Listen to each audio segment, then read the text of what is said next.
What's up, YouTube? Poor Man's Podcast back here again with another video. Make sure y'all like and subscribe. I'm going to get right into it. Kevinsamuels shuts down TV commentator Rochelle Ritchie. Let's go and hear the whole audio. The business or whatever, six at best or whatever you had said. And I'm just really curious as to, since that video has happened, have you reached out to her to maybe just say anything like, I'm sorry that, it came across the way that it did, or, anything to her to just kind of say, like, maybe my tone or maybe what I said or my frustration that you weren't respecting, what I was trying to do that night with my show led me to act the way that I did. Because when I saw it, I was stunned. You know what I find interesting? See, already off the top, before we even start, this is just another example of why does he have to go back and have a conversation and talk to her about anything that he said on his own show? I don't understand why he feels like she was 35 years old. Why would he then have to go back and coddle her emotions? She's old enough to handle her emotions or handle anything that he said. It's just a conversation between two people. I'm not understanding why she feels like he has to then go back and, have to just basically coddle her feelings or emotions on what he said when she asked for his opinion on the matter. You know what I mean? Like, that don't make sense to me. Is it to expect a man who's running a business when a woman who was an avid viewer of his show called in on an inappropriate day, and I did my level best to talk to this woman, irrespective of my platform? For 23 minutes, I tried to give her exactly what she wanted. Avoid Kevin spitting.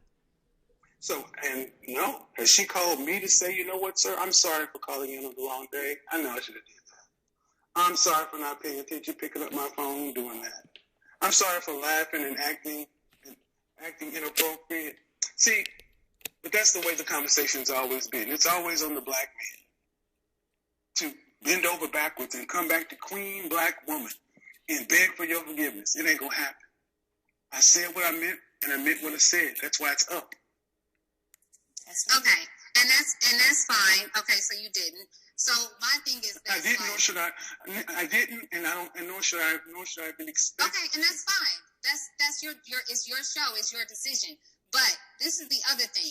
If you are because I'm on television as well, and if you have your own show and somebody is doing something that you find disrespectful to your show, just like you hung up on me, you could have hung up on her.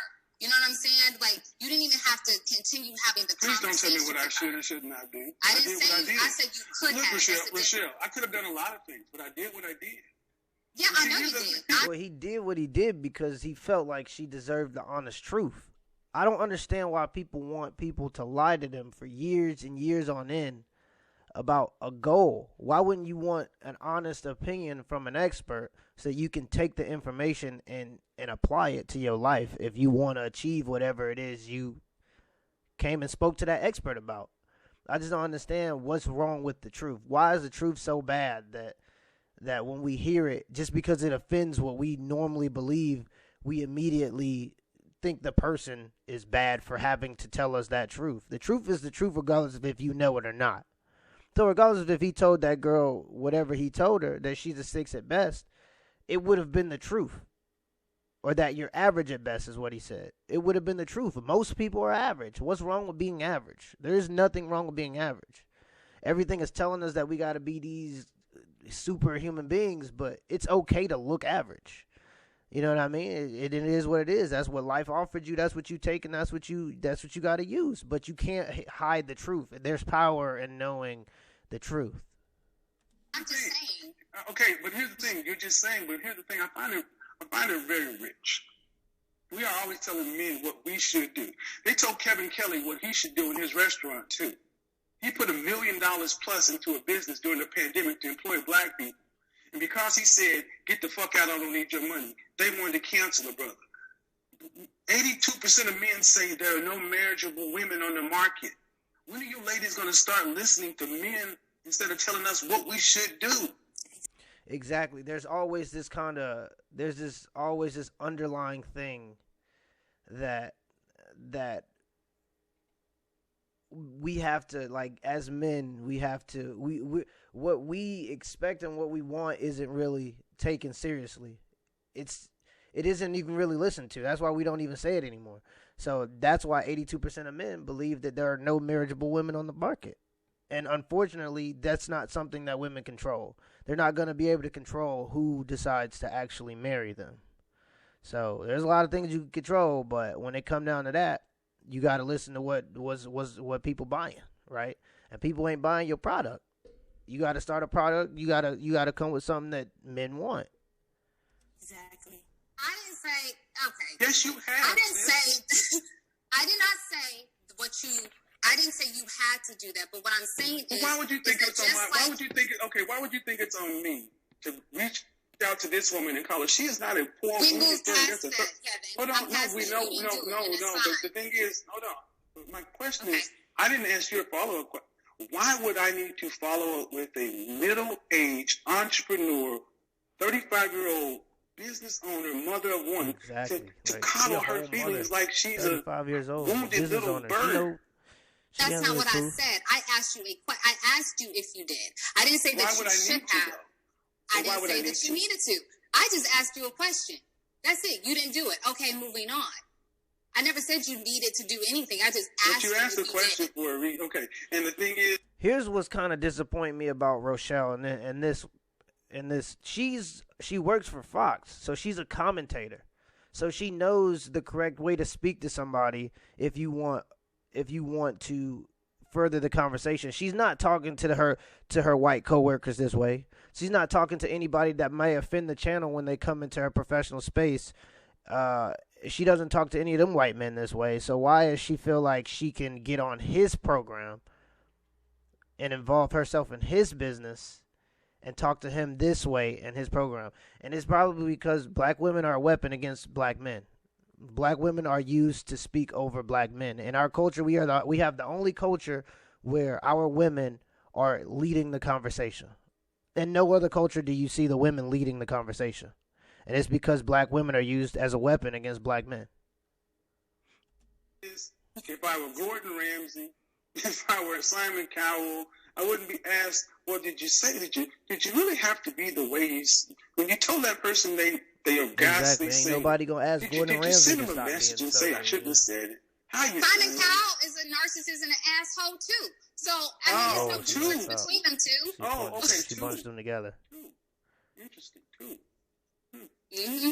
I think it's funny. I'm sorry to step in. I think it's really funny that a lot of people are so uptight or concerned about your tone when you spoke with her. When again, like you said, she called in. She was a listener, so she should be used to your tone and how you present whatever dialogue that you're having.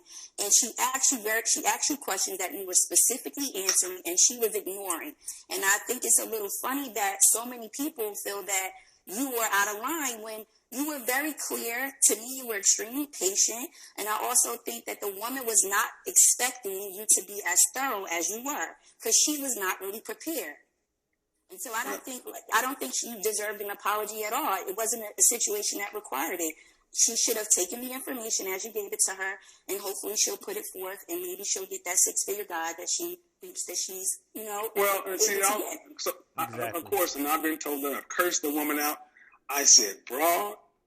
I said damn, in the context of the goddamn nerve. I said broad, and then I said get the fuck off my phone.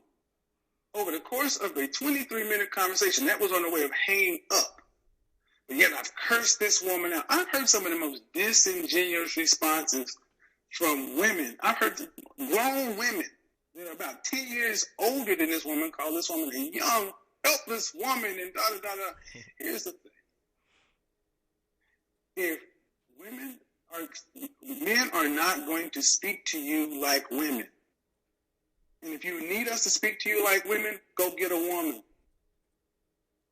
Men are fed up with this narrative. And when we speak, you say we're hurt, we're bitter, you're this. What's going on with the last 30 years of media in the image of black men? I have noticed that black women are the most sensitive women on the planet.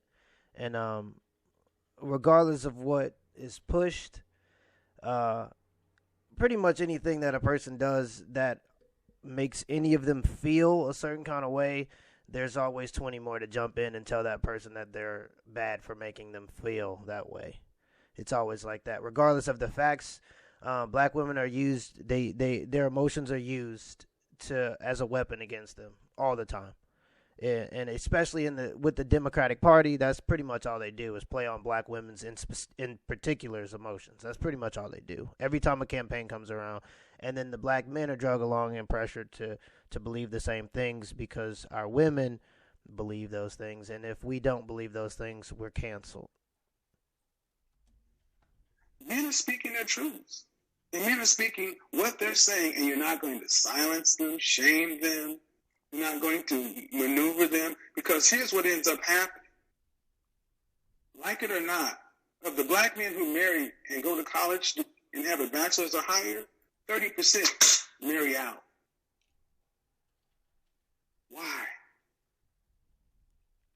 We want to say they hate themselves. They're self-haters. They can't deal with a strong black woman. But you never ask the men why. You never ask the men why they're doing what they do. We just chastise them for doing what they do. And my show has proved in for 6 months, night in, night out, what women want. And I don't judge what they want.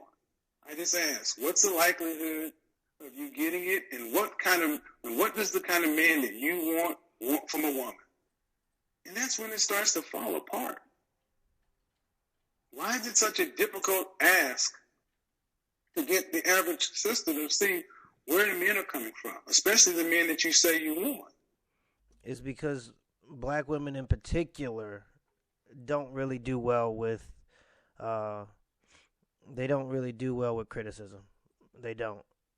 Anytime people, especially dudes that date out, try to give a conversation as to why they don't feel like they can date inside of their race, they're just seen a certain way. Instead of us considering what they're saying, especially the women considering what they're saying and applying it, they just immediately get offended and start to defend each other and coddle each other emotionally.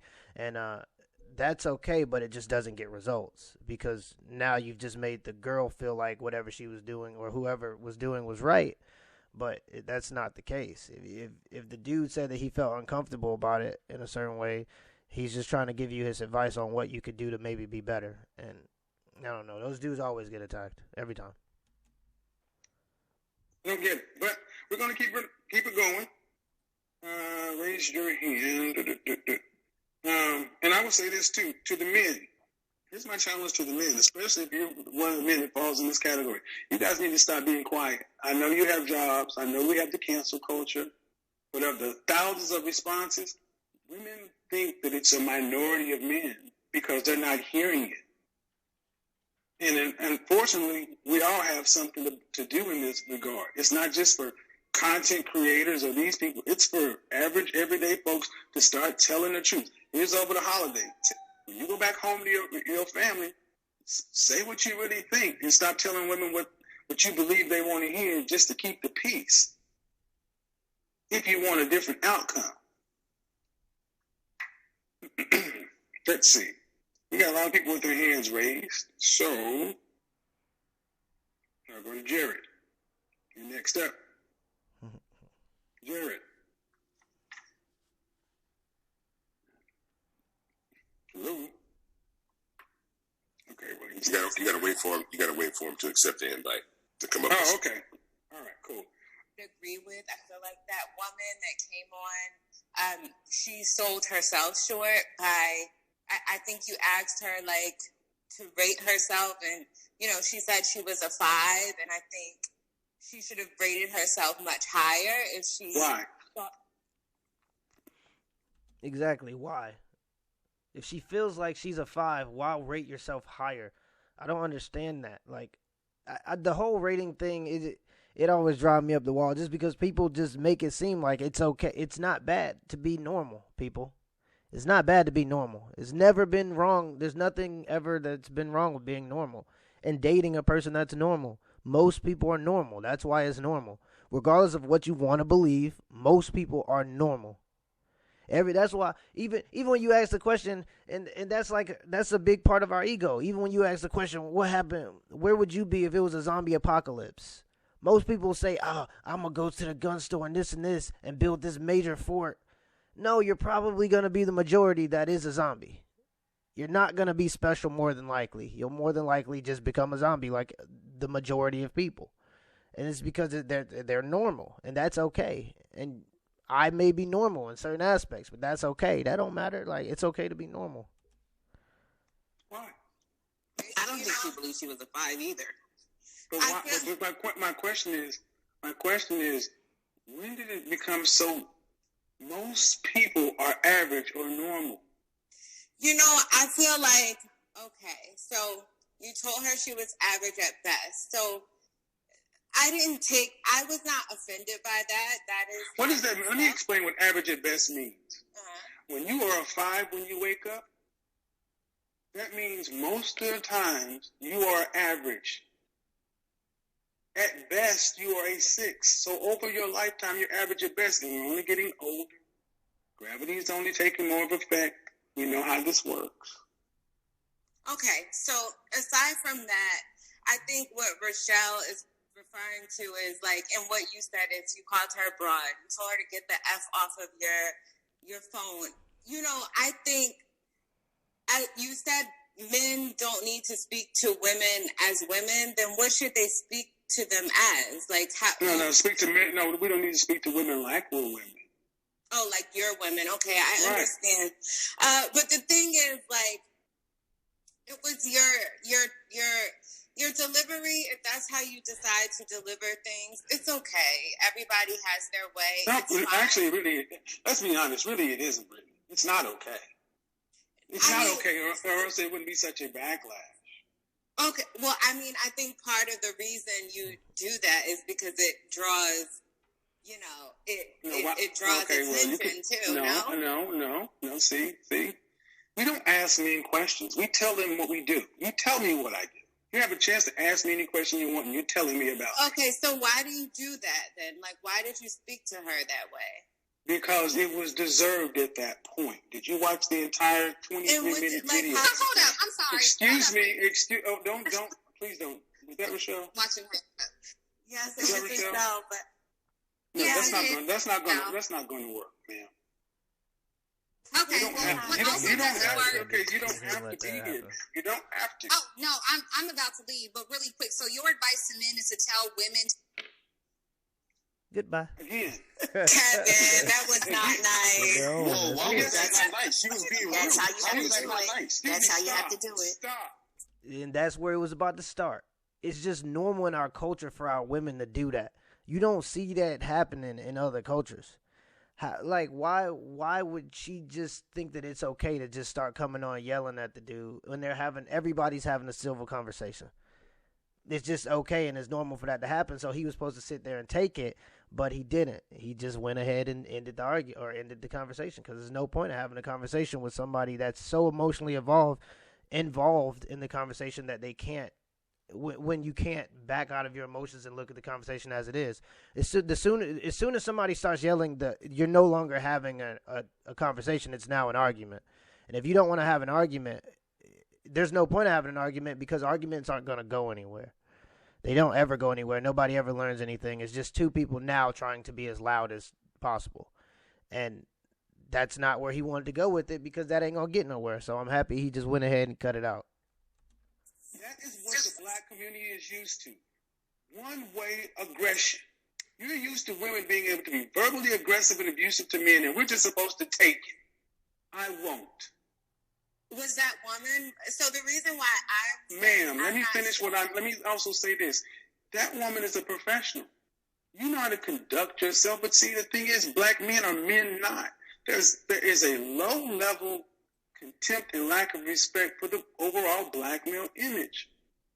So when black men finally respond, you question us as to why we responded. Well, I tell you what, if Isaac and I were dialoguing back and forth, we would have to understand that there's a line that we don't cross, because there's a low-level threat of violence between men. Between a man and a woman, you guys have no consequences. YouTube. That boy was spitting. I ain't gonna lie.